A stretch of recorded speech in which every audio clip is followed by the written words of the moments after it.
오늘 민간의 기록유산 새로운 문화 콘텐츠 소재로라는 제목을 가지고 여러분과 이야기를 나누게 될 한국국학진흥원의 이상호라고 합니다. 오늘 우리의 이야기는 기존에 어떤 조선시대 때 국가 차원에서 만들어졌던 기록이 아니라 민간에서 생산되었던 기록이 어떻게 보존되고 어떻게 보존하려고 노력하고 있는지, 그리고 향후에 어떻게 활용할 수 있는지에 대한 얘기를 여러분과 좀 나눔으로써 향후에 여러분들이 이것들을 활용해서 조금 더 새로운 어떤 문화 콘텐츠를 만들어 나가는 그런 분들이 되기를 바라는 마음으로 이야기를 시작해 볼까 합니다. 사실 조선 같은 경우는 기록을 거의 병적 수준에서 진행을 했던 나라라고 해도 크게 틀린 말은 아니었던 것 같아요. 우리가 가장 많이 익히 들어서 알고 있는 게 조선왕조실록이죠. 이런 조선왕조실록 같은 경우는 거의 매번 이렇게 왕이 성하시고 나면 그 다음 세대에서 그 이전 때 왕의 체적들을 철저할 정도로 기록해서 그 다음 세대에 남기려고 노력하고 있습니다. 특히 이 왕조실록 같은 경우는 두 가지 측면에서 기록이 굉장히 중요한데요. 하나는 기록의 당사자가 되는 왕실에서는 절대로 볼 수 없게끔 함으로써 조선왕조실록의 내용의 객관성을 담보하려고 했고요. 이걸 5부 정도를 나누어서 이렇게 보존함으로써 이 기록을 지속적으로 그 다음 세대에 보존시키려는 노력들을 엄청나게 해왔던 그런 대표적 기록물이었습니다. 그리고 성정원일기 같은 경우는 임금의 비서실에서 진행됐던 그러한 기록물인데 그 방대한 양을 사실은 우리가 짐작할 수 없을 정도로 기록되었습니다. 그리고 그런 기록을 두고 왕도 다시 저녁에 돌아오면 자기의 하루를 돌아보는 일성록이라는 기록들을 남길 정도였습니다.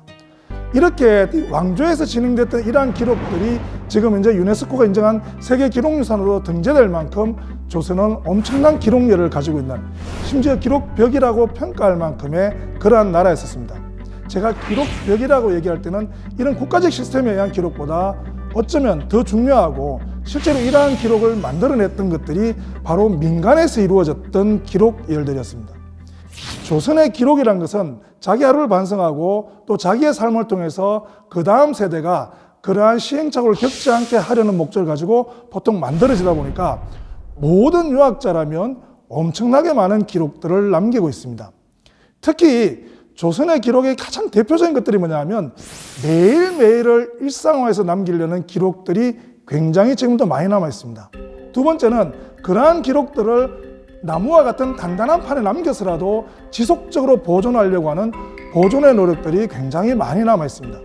그래서 조선은 기록하는 것으로 끝나는 게 아니라 이것을 어떻게 후대에게 전달해서 지속적으로 영향을 끼칠 수 있는 기록으로 만들 것인가에 대한 고민들을 정말 많이 했던 나라였고요. 제가 평가할 때는 국가의 이런 기록의 시스템이 어떻게 보면 민간에서 이렇게 보편화됐던 기록열이 국가 시스템으로 만들어진 것이지 국가 시스템이 개인을 이렇게 만들었다고 보지는 않아도 될 것 같습니다. 그만큼 사실은 조선의 민간 기록유산은 굉장히 중요한데요. 우리가 잘 아는 것처럼 조선왕조실록, 성정원일기, 그 다음에 또 일성록 이런 기록들은 국가 차원에서 정말 잘 보존되고 있습니다. 근데 민간의 기록물들은 각자의 집에서, 각자의 문중에서, 각자의 서원에서 이런 것들을 보존해 왔는데요. 1970, 80년쯤 되면서 농촌 경제가 완전히 무너지고 그것들을 보존해왔던 경제적 주체들이 더 이상 그걸 보존할 수 없는 상황으로 처해지면서 엄청난 위기상황에 처하게 됩니다. 그러한 어떤 민간 기록유산의 위기상황을 가장 잘 보여주는 게 1970년 안동댐의 수몰이었습니다. 사실 여러분들 안동 그러면 가장 잘 알려진 곳이 하회마을인데요. 사실은 하회마을보다 훨씬 더 잘 보존되고 규모가 굉장히 큰 전통 마을들이 안동댐이 수몰되는 과정에서 옛날 어른들 얘기를 들어보면 적어도 6, 7개 정도의 마을이 수장되었다고 합니다. 그 와중에 중요한 어떤 국가의 보물이나 혹은 중요한 건축물들은 빨리빨리 이렇게 이전해 왔지만 그 속에서 엄청나게 많은 기록유산들이 그대로 물속에 잠기는 참화를 겪어야 했고요. 이런 참화 속에서 이렇게 좋은 몇 가지 기록물들을 건져냈던 것들이 지금 현재 한국의 대표적인 훈민정음 해례본이라든지 이런 기록물들로 남아있을 정도입니다. 그러다 보니까 이게 지역사회에서 이런 것들을 어떻게 할 것인가에 대한 고민들이 굉장히 많이 일었고요. 특히 한국의 지금 문화재의 어떤 보존 정책이 국가에서 지정하면 국가에서 관리해주는 정책이지만 국가에서 지정하지 않는 것들은 사실 민간에서 너희가 알아서 관리하세요라고 하는 정책이에요. 그래서 그 당시에 민간을 중심으로 해서 이 민간에서 지금까지 만들어져 왔던 기록유산을 어떻게 보존할 것인가에 대한 정책들이 필요해졌고요. 그게 지금 제가 근무하는 한국국학진흥원의 건립으로 이어지게 됐습니다. 실제로 저희들이 이제 설립된 게 1996년인데요. 2002년도부터 본격적인 수집을 진행해서 제가 지난주에 보니까요, 약 한 1000여 개의 기탁지로부터 56만 점의 민간 소장 기록유산을 소장하고 있습니다. 아마 한국에서 가장 많은 기록유산을 가지고 있는데요.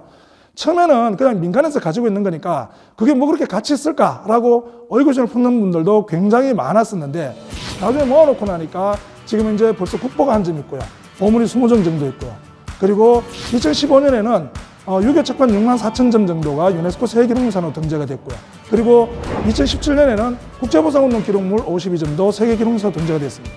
그러다 보니까 지금 현재 한국국가진흥원 같은 경우는 세계기록유산을 중심에 두고 세계기록유산을 한국에서 선도해가는 그런 기관으로 성장할 만큼 민간 소장 기록유산의 가치를 계속 알리는 작업들을 하고 있습니다. 그래서 저희 기관 같은 경우는 이 민간 소장 기록유산이 가지고 있는 가치를 어떻게 홍보하고 알릴 건가에 대한 고민들로 지금도 대부분의 사업들이 꾸려져 있습니다. 그래서 간단하게 어떤 사업들을 하고 있는지만 조금 소개시켜드리면, 가장 중요한 건 국역이겠죠. 지금 현대인들이 알아보기 위해서 국역 사업을 진행을 하고 있고요. 이런 국역들을 통해서 굉장히 다양한 어떤 대학원 교육이라든지 또 한문 교육이라든지 이런 교육 작업들이 진행이 되고 있습니다. 이게 어떤 가치를 가지고 있는지는 결국 연구자들이 연구를 통해서 진행을 해야 되는 그러한 부분들 때문에 연구 및 가치 발굴 사업들이 진행되고, 이러한 가치가 여러분들과 또 이 강의를 듣는 모든 분들이 같이 공유할 수 있도록 실제로 실물을 좀 볼 수 있도록 하는 전시 작업들도 진행이 되고 있고요. 그리고 유치원에 찾아가서 옛 이야기를 들려주는 이야기 할머니까지 적어도 전통을 지금까지 이어와서 향후에 계속 이것들을 활용하기 위한 그런 노력들이 지금 현재 국가진흥원을 통해서 이루어지고 있는데, 이게 바로 민간 소장 기록유산의 활용의 노력의 결과라고 말씀드릴 수 있겠습니다. 특히 근데 오늘 여러분들이 조금 더 관심 가지고 봐줬으면 하는 부분들이 바로 이런 부분들입니다. 이러한 민간 소장 기록유산 같은 경우는 굉장히 많은 사업들이 파생되고 있지만, 특히 그 중에서도 향후에 새로운 문화 콘텐츠 산업의 기반으로 가능성을 충분히 인정받고 있어서 그것을 위한 작업들이 굉장히 많이 진행되고 있습니다. 그래서 지금 소개되고 있는 사이트에 들어와 보시면 굉장히 다양한 어떤 옛 기록들을 가지고 그 사람들이 어떻게 살았는지, 또 그 사람들이 어떠한 기록을 남겼는지를 볼 수 있도록 작업을 하고 있습니다. 제가 아까도 그렇게 말씀드렸는데요. 민간 소장 기록유산의 가장 대표적 기록물이 일기류라고 말씀드렸는데요. 규장각이나 혹은 한국학중앙연구원 같은 데서 갖지 않는 독특한 기록물이 발견되기 시작했는데, 그게 저 같은 사람이 그냥 집에서 이렇게 하루하루 기록했던 말 그대로 일기입니다. 보면 거의 대부분의 그 사람들이 쓰고 있는 사건과 사안들이 그대로 기록되어 있고요. 그리고 개인과 공동체의 삶이 여과 없이 기록되고 있습니다. 뭐 이렇게 좀 복잡해 보이는데요. 재밌는 게 이런 것들입니다. 뭐 연근영당일기 그러면 서원이나 향교 짓는 과정에서 일기 계속 쓰는 거예요. 소증변물기 같은 경우는 상소를 올릴 때마다 그 과정들이 다 일기로 기록되고 있어요. 묘소 묘빌 관련 일기 같은 경우도 보면 그 묘소를 두고 굉장히 많은 싸움들이 옛날에 일어나요. 그래서 그러한 기록들이 그대로 남아 있습니다. 당연히 문지발간 관련 일기들도 남아 있겠죠. 이 개인 일기들 보면 더 독특합니다. 사환일기 같은 경우는 내가 경상도에 감사가 되어서 가면 자기가 경상감사로서 진행했던 모든 일기들이 그대로 남아 있습니다. 심지어는 자기가 죄를 지어서 유배를 가도 일기를 써요. 여행을 가면 기행일기는 당연히 씁니다. 중국의 사행단을 가면 중국의 사행단의 고위 관료는 보통 3명이 따라가거든요. 정사와 부사 그리고 서장관이 따라가는데, 이 서장관이 바로 일기 쓰는 분입니다. 그분에 의해서 일기가 지금까지 그대로 남아 있습니다. 전쟁 피난일기 같은 경우는 정말로 소름 끼치는 일기들입니다. 내일 죽을지 모레 죽을지 모르는 전쟁 상황에서도 하루하루가 기록되고 있습니다. 고종록이나 문상일기 같은 경우는요, 이게 지금 보면 이런 거예요. 아버지가 얼마 있으면 돌아가실 거라고 병원에서 판정하고 나면 그 아버지의 마지막 죽음들을 요즘은 영상이나 사진으로 기록하잖아요. 옛날은 이걸 일일이 하루하루의 일기로 남기고 있습니다. 어느 정도 기록에 집착했는지, 어느 정도의 기록력을 가지고 있는지를 보여주는 대표적 기록들입니다. 요 근래에 새로운 어떤 그 사극을 만들고 영화를 만들고 혹은 드라마를 만들고 하시는 분들 입장에서 봐도 굉장히 중요한 그 소재들이 많이 숨어 있더라는 겁니다. 특히 구체적으로 사람들이 어떻게 살아가고 있는지, 실제로 감옥에 들어가면 어떤 일을 당하는지, 형벌의 어떤 처벌은 어떻게 이루어지고 있는지, 이런 것들이 계속 잘 기록되어 있기 때문에 현실과 가장 닮은 세계 창조를 만들어낼 수 있는 그런 기록물이라는 생각을 했습니다. 그래서 조선왕조실록 이후에 새로운 사극 패러다임을 만들 수 있는 가능성이 굉장히 높다는 평가들을 지금 현재 내리고 있는 그런 게 바로 일기류 기록 자료입니다. 그래서 저희들이 현재 진행하고 있는 가장 첫 번째 작업들은 학생 여러분들을 위한 작업이라기보다는 아마 교수님들을 위해서 하나하나의 어떤 날짜 단위로 연구 가능하도록 데이터베이스 구축 작업들을 진행을 하고 있습니다. 요게 아까 제가 사이트 소개시켜드렸던 일기류 기록 자료를 이렇게 검색해서 들어오시면 볼 수 있는데요. 아마 현재 교수님들 같은 경우는 굉장히 많이 이 자료를 이용해서 생활사나 미시사 연구들이 지금 진행이 되고 있습니다. 근데 이거를 아까 제가 말씀드렸던 것처럼 콘텐츠 소재로 활용을 하려고 하니까요. 굉장히 많은 문제들이 난관이 부딪히기 시작을 해요. 왜냐하면 일단 현대 작가들이 볼 수 있어야 됩니다. 콘텐츠를 만드는 분들이 볼 수 있어야 돼요.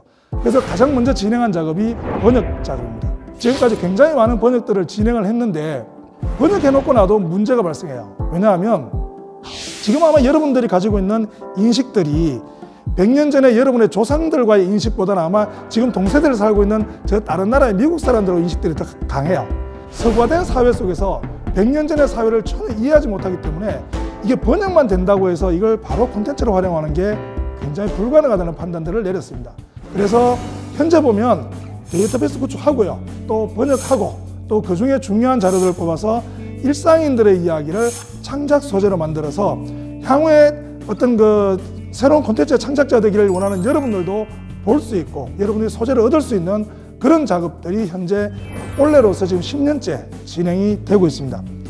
스토리 테마파크 같은 경우는 여러분이나 혹은 일반 창작자들이 이걸 활용해야 되기 때문에 기존의 일기류를 번역하는 것하고는 또 다른 굉장히 복잡한 어떤 작업 단계들을 좀 필요로 하게 됐습니다. 가장 대표적인 것들이 바로 일기류 같은 경우는 그날 소도둑을 잡고 또 논에 어떤 나가서 일도 하고 또 오는 사람도 만납니다. 그 다음날 보면 소도둑에 대한 체결사안도 논의하고 또 누가 밥도 먹고 누가 만나기도 해요.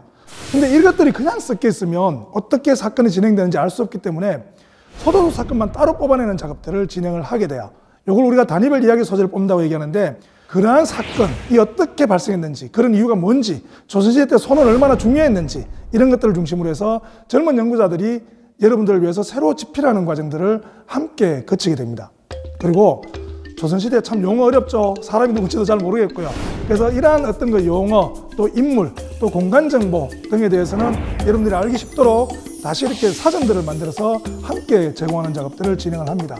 이런 것들이 있어요. 예를 들어서 건물의 크기가 얼마고 높이가 얼마고 글로 써놓으면 여러분의 머릿속에 잘 안 그려지는데 사진 한 장이면 끝나는 게 있습니다. 그런 것들 같은 경우는 2D나 혹은 3D 등을 제작해서 함께 보여줄 수 있도록 있는 것들은 사진 찍어 보여드리고요. 없는 것들은 사실은 다시 한 번 더 VR이나 이런 것들로 재현해내는 작업들을 진행을 하고 있습니다.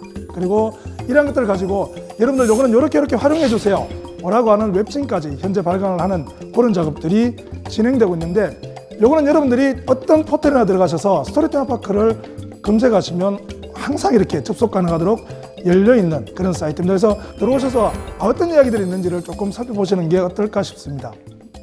지금 구축 방법을 제가 아까 조금 설명을 드렸었는데요. 굉장히 복잡하게 되어 있죠. 근데 아까 말씀드렸던 얘기대로입니다. 이게 이제 번역문이 이렇게 나와 있으면 이야기 소재 작성 지침에 따라서 기본 정보가 나가고요. 또 시나리오 새로 만들고 용어 설명 들어가고 배경 설명 들어가고 멀티미디어까지 여러분들이 보실 수 있도록 지금 현재 만들어지고 있습니다. 현재 이미지 구축 같은 경우는 이게 벽제관이 남아있다든지 어디 가다 보면 그 장소들이 남아있을 거잖아요. 그죠? 옛날 고기록도 있고 지금 현재도 있습니다. 그 다음에 예를 들어서 봉강영당이라는 기록 자료가 남아있다고 하면 지금 현재 봉강영당이 남아있어요. 그래서 그쪽에 사진을 찍어서 이걸 보여주는 작업들. 전쟁이나 행차도 같은 경우는 어떤 경로가 쭉 나오게 되잖아요. 그죠? 그런 것들은 지도를 통해서 표시하는 방법들을 만들고 있습니다. 그리고 지금은 사라졌지만 옛날에 중요한 소품들 같은 경우는 바로 실사 이미지를 만들거나 혹은 전문가의 고정을 통해서 복식 같은 경우를 복원해내고 그 다음에 또 대가라든지 이런 것들은 3D로 이렇게 복원하는 작업들도 함께 진행을 하고 있습니다.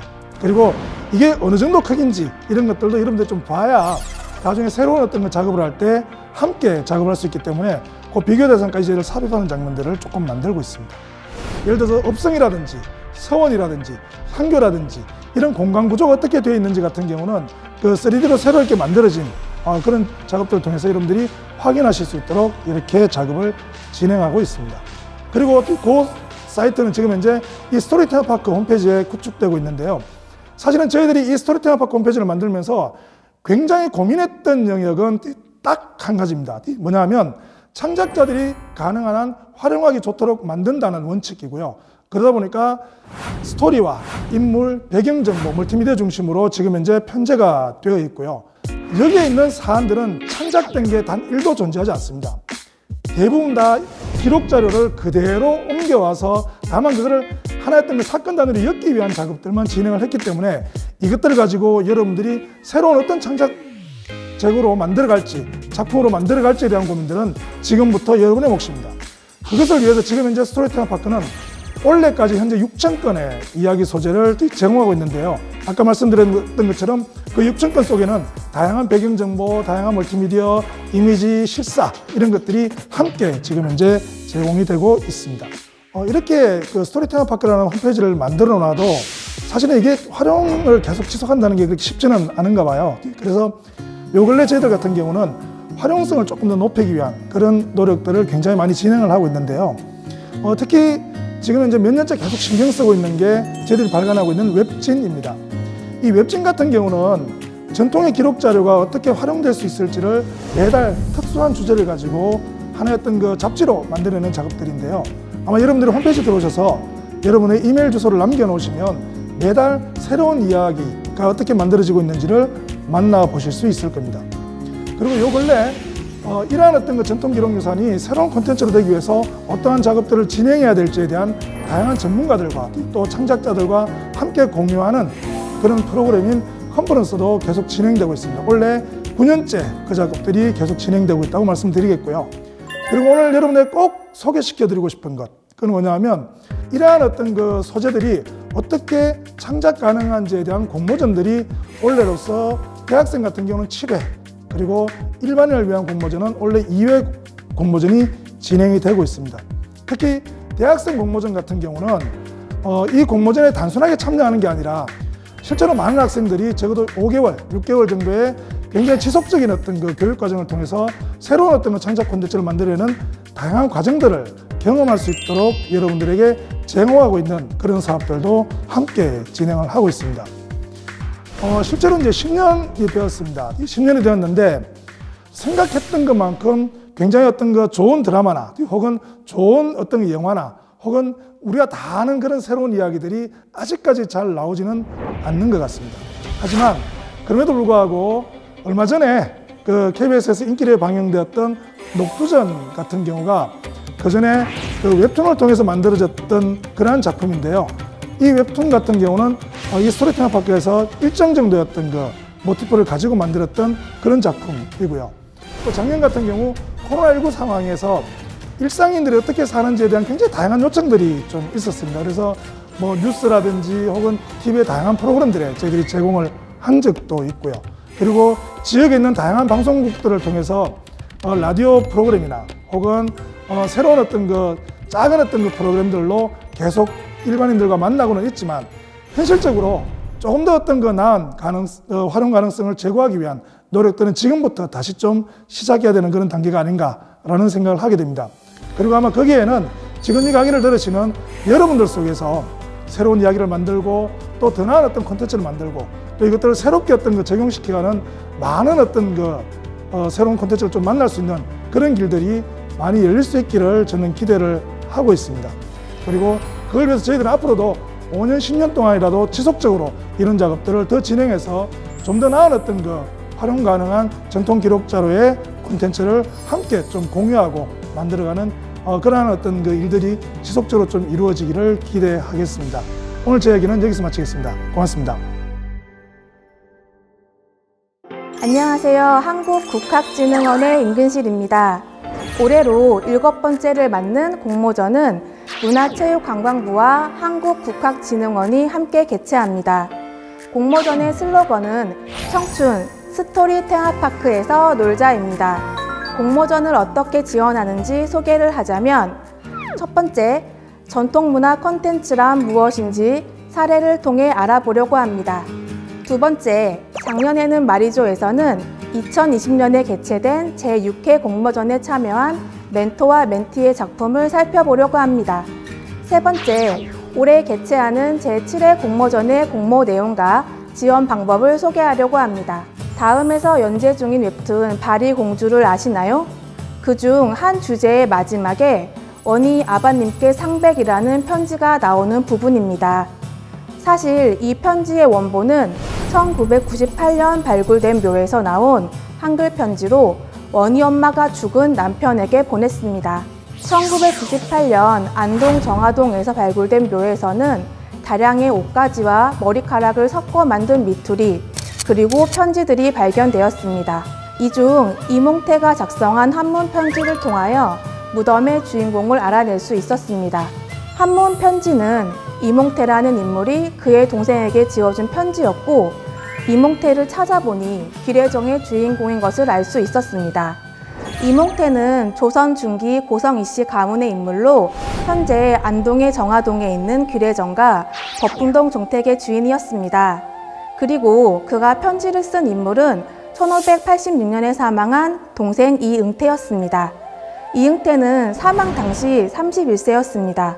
또 그의 부인이 쓴 한글 편지를 통해 보면 원이라는 아이와 부인의 뱃속에는 또 다른 아이가 있었습니다. 젊은 나이에 남편을 잃은 원희 엄마의 가슴 아픈 사랑은 한글 편지와 머리카락을 넣어 만든 미투리에서 잘 나타납니다. 이렇게 무덤의 주인과 그에 얽힌 절절한 스토리는 450년 만의 외출, 능서화라는 소설로 만들어졌습니다. 그리고 역사적인 사실과 발굴 과정을 정리한 서적은 한국국학진흥원의 기획으로 소책자로도 만들어졌습니다. 이뿐만 아니라 안동 정화동에는 원희 엄마 스토리를 테마로 한 공원과 능소화길도 조성되었습니다. 오른쪽에 보이는 사진이 처음에 보았던 원희 엄마의 한글 편지를 새겨 공원에 세운 비석입니다. 원희 엄마의 스토리는 월영교로 이어졌습니다. 월영교에서 야경을 보고 달배를 탔던 분들도 있으시겠죠? 물론 오른쪽에 보이는 달빵도 월영교에서 꼭 한 번쯤 먹어봐야 하는 간식거리입니다. 인기가 많아 늦게 가면 살 수 없을 수도 있으니 달빵부터 사서 야경 보실 것을 추천합니다. 원희 엄마의 애절한 러브스토리는 뮤지컬로도 만들어졌습니다. 이 뮤지컬은 제10회 대구 국제 뮤지컬 페스티벌에서 특별상을 받았고, 코로나19 사태가 심각하였던 작년 2020년에는 안동 MBC에서 무관중 라이브 공연을 유튜브로 생방송하기도 하였습니다. 이처럼 원희 엄마의 스토리는 소설, 공원, 거리, 음식, 뮤지컬 등 다양한 콘텐츠에 활용되었습니다. 근래에는 웹툰 바리공주에서도 소재로 차용하였고요. 굳이 웹툰 바리공주의 이야기를 다시 돌아온 걸 말씀드리면 저희 공모전을 자랑하기 위해서입니다. 바리공주를 그린 김나인 작가는 작년 6회 공모전의 멘토였습니다. 김나인 멘토와 함께 공모전을 준비한 3요소팀은 조선은여실록 맥이라는 작품으로 장려상을 수상하였습니다. 또 작년 공모전에서는 보드게임을 만든 팀이 대상을 차지하였습니다. 보드게임을 기획하고 판매하는 매직빈의 이은정 멘토와 한국다람쥐 팀은 난전일기 명랑으로 가는 길이라는 보드게임을 만들었습니다. 이 보드게임을 만든 팀은 회사를 설립하여 올 상반기 중 게임의 판매를 계획하고 있습니다. 올해 공모전에 참가하는 팀들은 이 게임을 직접 보실 수도 있을 거예요. 광흥 물축제를 기획한 이영민 멘토는 나래팀과 나래 페스티벌이라는 축제 콘텐츠를 기획하였습니다.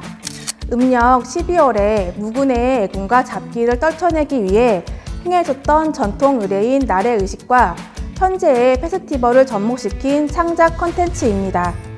나래팀의 창작 콘텐츠는 현재 지자체와 지역 축제로 협의하고 있습니다. 영화 콜의 각본을 맡은 강선주 멘토와 해움팀은 웹드라마 여울별의 시나리오를 만들었습니다.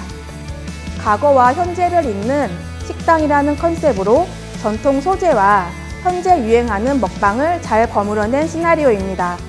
이처럼 저희 공모전은 담임 멘토와 함께 5개월간 멘토링 프로그램을 진행합니다. 그리고 콘텐츠의 역사적 사실에 자문을 담당하는 역사 멘토도 있습니다. 또한 공모전에서 최종 심사를 프로모션으로 진행하기 때문에 피칭의 기술을 알려주는 피칭 멘토가 있습니다. 제6회 피칭 멘토는 영화 I Can Speak의 각본을 맡았던 하원준 감독입니다. 자, 그렇다면 청춘인 여러분들이 저희 스토리 테마파크에서 함께 놀 수 있는 방법을 자세히 말씀드리겠습니다. 먼저 기억할 부분은 첫 번째, 스토리 테마파크, 두 번째, 전통과 기록, 세 번째, 이거넷이란 사이트입니다. 공모전은 2021년 4월에서 11월까지 진행됩니다. 대학생과 박사과정을 제외한 대학원생 중 3명에서 4명이 하나의 팀을 만들어 지원해야 합니다. 그리고 전통 소재를 활용한 지원서와 기획안을 제출합니다. 목적은 크게 3가지입니다. 첫 번째, 스토리 테마파크의 이야기 소재를 활용한 창의적인 콘텐츠 발굴. 두 번째, 교육형 공모전을 지향하며 예비 창작자의 창작 역량 강화. 세 번째, 우리 전통 창작 소재에 대한 이해를 넓히고 문화 콘텐츠 산업을 선도하는 콘텐츠로의 재탄생입니다. 공모 부분은 영화, 드라마, 웹드라마 등 스토리 중심의 4팀, 그 외에 애니메이션, 웹툰, 공연, 게임, 뮤지컬, 축제 등 아이디어 중심의 4팀으로 총 8팀을 뽑습니다. 최종 심사에서는 대상 1팀, 최우수상 1팀, 우수상 2팀, 장려상 4팀을 뽑습니다. 이때 대상 1팀은 문화체육관광부 장관상과 상금 1,000만 원을 받습니다. 요즘같이 취업이 어려운 시기에 장관상은 연어분의 스펙을 업시킬 수 있겠죠? 일정은 크게 8가지로 나눌 수 있습니다. 접수 기간 1차 서류 심사, 2차 면접 심사, 최종 8팀 발표, 담임 멘토 선정, 멘토링 프로그램, 최종 리허설, 최종 심사입니다. 멘토링 프로그램의 세부 일정입니다. 오리엔테이션, 담임 멘토 교육, 교육 캠프, 피칭 워크샵, 피칭 교육입니다. 교육형 공모전이기 때문에 일정에 모두 참석할 수 있는 분들만 지원하셔야 합니다. 지원하시기 전에 충분히 생각하고 지원해 주세요. 오리엔테이션에선 공모전의 소개, 멘토 소개, 참가팀 소개에 이어 각 팀별 멘토와 처음 만나는 시간을 가집니다. 오리엔테이션을 최종 선정 한 달 후에 시작하는 이유는 팀의 기획안과 매칭되는 최적의 멘토를 선정하기 위해서입니다. 교육 캠프에서는 역사 콘텐츠 창작에 대한 이해와 밀착형 멘토링 교육을 통해 기획안을 발전시키는 시간입니다. 또한 안동에서 진행되는 교육 캠프는 안동 곳곳에 현장 답사를 통해 역사 소재를 생생하게 체험할 수 있는 기회를 제공합니다. 피칭 교육은 멘토링을 통해 완성된 작품 기획안을 제출한 이후 팀별 집중 피칭 교육을 하여 계획서의 내용을 효과적으로 전달하기 위한 교육입니다. 이후 10월부터 최종 심사까지 팀별 이외의 피칭 교육이 이루어지고 이를 통해 최종 심사에서 팀의 잠재력을 모두 발휘할 수 있을 것입니다. 이처럼 공모전을 기획하기 위해서는 다양한 분야를 알아야만 합니다. 하지만 이번 생은 처음이라 공모전의 기획은 낯설겠죠? 그렇기 때문에 전문 멘토의 교육이 필요하고 분야도 세부적으로 역사, 담임, 피칭으로 나누어 진행하고 있습니다. 공모전의 지원 방법은 스토리 테마파크 창작 콘텐츠 공모전에서 공고됩니다. 스토리 테마파크에서는 공모 안내, 공모 요강, 최종 심사 프로모션, 팀과 멘토 소개, 이전 수상작을 알 수 있습니다. 특히 공모 요강에 들어가면 지원서와 기획안을 다운받을 수 있습니다. 지원서는 공모전에 지원한 이유와 지원자의 소개를 중심으로 작성해 주세요. 기획안은 창작 분야, 기획 의도, 소재 선정, 스토리텔링, 발전 방안 및 기대사항을 적어주세요. 전통 소재에서는 전통문화 연계 사이트에서 살펴볼 수 있습니다. 전통문화 연계 사이트에서 다양한 소재를 찾아보세요. 특히 스토리 테마파크에서는 조선시대 인물들의 일기자료를 살펴볼 수 있습니다. 저도 스토리 테마파크에서 이몽태를 검색하여 그가 누군지 알 수 있었죠. 사이트에서 키워드를 입력하여 나만의 전통 소재를 발굴해 보세요. 그리고 위교넷에서는 조선시대 사상과 사회 경제에 대한 여러 자료가 정리되어 있습니다. 저는 이몽태가 살았던 기래정의 현재 사진 자료를 위교넷에서 찾았습니다.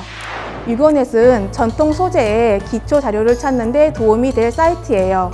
그리고 인력과 일정을 관리하는 것도 중요합니다. 서로의 장점을 살려 역할을 분담하고 계획한 일정을 지켜서 합리성과 협동성을 모두 갖춰야 합니다. 특히 팀원 구성은 팀원의 장점을 살려서 시나리오 작성, 기획서 작성, PPT 발표, 그림 등 분야별로 서로 다른 재능을 가진 친구들이 함께하면 더욱 좋은 결과를 낼 수 있겠죠? 전문 멘토들과 함께 새로운 역사 콘텐츠를 창작할 수 있는 꿈과 열정의 공모전, 여러분의 도전을 기다립니다.